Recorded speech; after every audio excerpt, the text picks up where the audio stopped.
పురస్కారం ఇచ్చినందుకు చాలా సంతోషంగాను ఆనందంగాను ఉన్నది.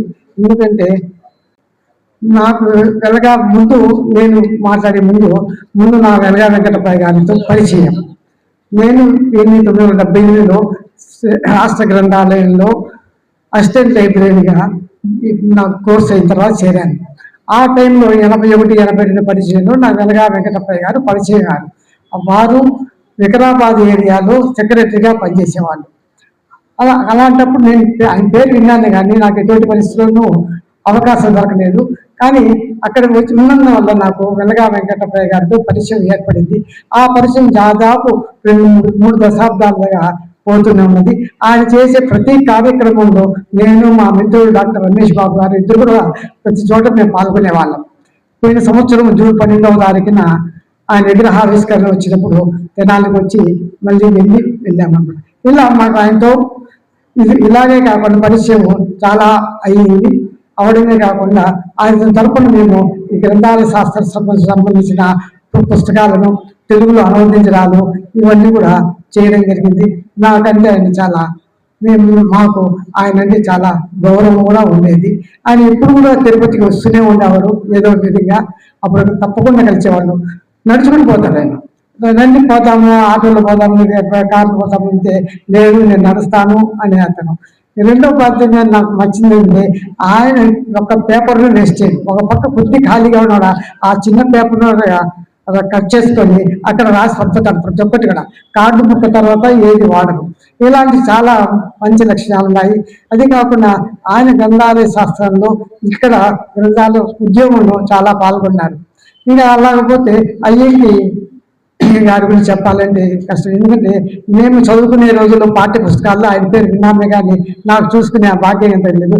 ఇవాళ వాళ్ళ మనవడు మురళీకృష్ణ గారిని చూసే భాగ్యం కలిగింది. ఎందుకంటే మేము బిఎల్ఎస్ చేసేటప్పుడు లైబ్రరీ చేసేటప్పుడు 76, 77 అలా చదివాము. ఆ తర్వాత విన్నామే కానీ పేరు కలవలేదు. అందుకోకుండా వారు దేవాలయం కలవడం 79లో, ఆ తర్వాత పరిచయాలు లేకపోవడము ఇలా జరుగుతున్నాయి. ఇంకా పిఎన్ కౌలా గారు, పృథ్వీనాథ్ కౌలా అంటాం మేము. అతని కాశ్మీర్ బెనారస్ యూనివర్సిటీలో ప్రొఫెసర్గా ఉండేవారు. మా ఉద్యోగరీత్యా వాళ్ళ ఉద్యోగులు మేము చాలా మిత్రులుగా ఉన్నాము. మా వెంకటప్ప గారి ప్రోద్బలం పైన మేము 2 సంస్థలు స్థాపించాం. ఒకటి పిఎన్ కౌలా ఎండోమెంట్ అనేసి, రెండవది ఎఫ్ఐసి అనేసి ఫౌండేషన్ ఫర్ ఇన్ఫర్మేషన్ కమ్యూనికేషన్. దానికి నేను కొన్ని సంవత్సరాలు అధ్యక్షుడిగా కూడా ఉండాల్సి వచ్చింది. ఇలా నా పరిచయాలు రోజుకి బాగా పెరగడము, గ్రంథాల శాస్త్రంలో అన్ని విధాలా కూడా ఒకరినొకరు అర్థం చేసుకోవడము జరుగుతూనే ఉంది. ఎప్పుడు వచ్చినా కూడా తెనాలికి నేను వారి ఇంట్లో అయినా బస చేస్తాము, లేకపోతే వారు చూపించే ఇంట్లోనైనా బస చేస్తాం. ఇలా చాలా అనుబంధాలు పెరిగినాయి. ఇంకా అలాగపోతుంటే ఇవాళ నేను అన్నమయ్య లైబ్రరీకి వెళ్ళాను. అంటే ఇంతకుముందు వెళ్ళాను కానీ అంత పరిశీలించలేదు. ఇవాళ పరిశీలన బాగా జరిగింది అనమాట. సుభాష్ గారు తీసుకెళ్ళి ప్రతి ఒక్కటి నన్ను ఇంట్రొడ్యూస్ చేశారు. నాకు ఏమిటంటే లైబ్రరీ అనేది పేరుకున్నది కానీ లైబ్రరీ మాదిరి కనపడలేదు. అది ఏదో పాత పుస్తకాల స్టోర్ హౌస్ మాదిరి కనపడింది. నేను అడిగాను, ఏం మాకు లైబ్రరీ లేదు, స్థలం లేదు, ఏం చేయాలా, అన్ని కట్టలు కట్టున్నాము, అలా కట్టున్నాము, కానీ మేము ఏ పుస్తకం అడిగినా కూడా మేము ఇస్తాములే. లేదా మా లైబ్రరీ అంటే దానికి ఒక పద్ధతి ఉన్నది, ఒక హాల్ ఉండాలా, పుస్తకాలు తక్కువైనా ఉండి 200 ఉండి 300 ఉండి చదువుకునేదానికి అనువుగా ఉండాలా, అటు పరిశోధన చేయడానికి అనువుగా ఉండాలా. కాబట్టి మీరు దాని గురించి ఏదైనా ప్రభుత్వానికి ఏమైనా విన్నవించుకోండి. తప్పకుండా సంతోషమైన విషయాలే, కానీ గ్రంథాలయం ఉంది కానీ దాని గ్రంథాలయంగా ఉంటే చాలా బాగుంటుంది అనేసి మేము అనుకుంటాము.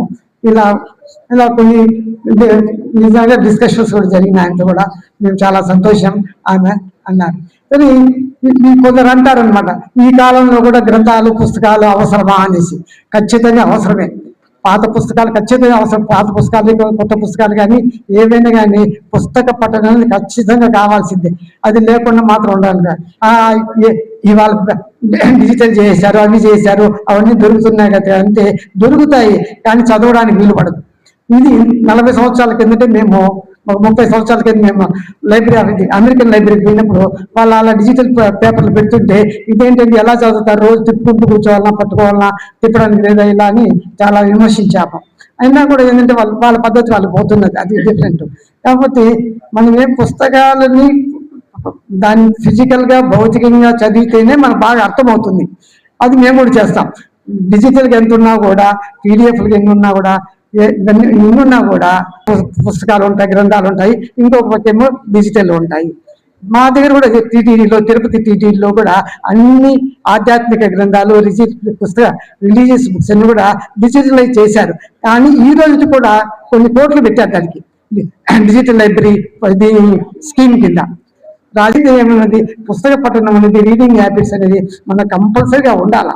పిల్లలకి చిన్నప్పటి నుంచి అది అలవాటు చేయాలా, చేస్తుంటేనే అవుతాయి. కనుక నాకు ఈ అవకాశం ఇచ్చిన అందరికీ కృతజ్ఞతలు సెలవు తీసుకున్నాం. ముఖ్యంగా మా పావులూరు శ్రీనివాసరావు గారికి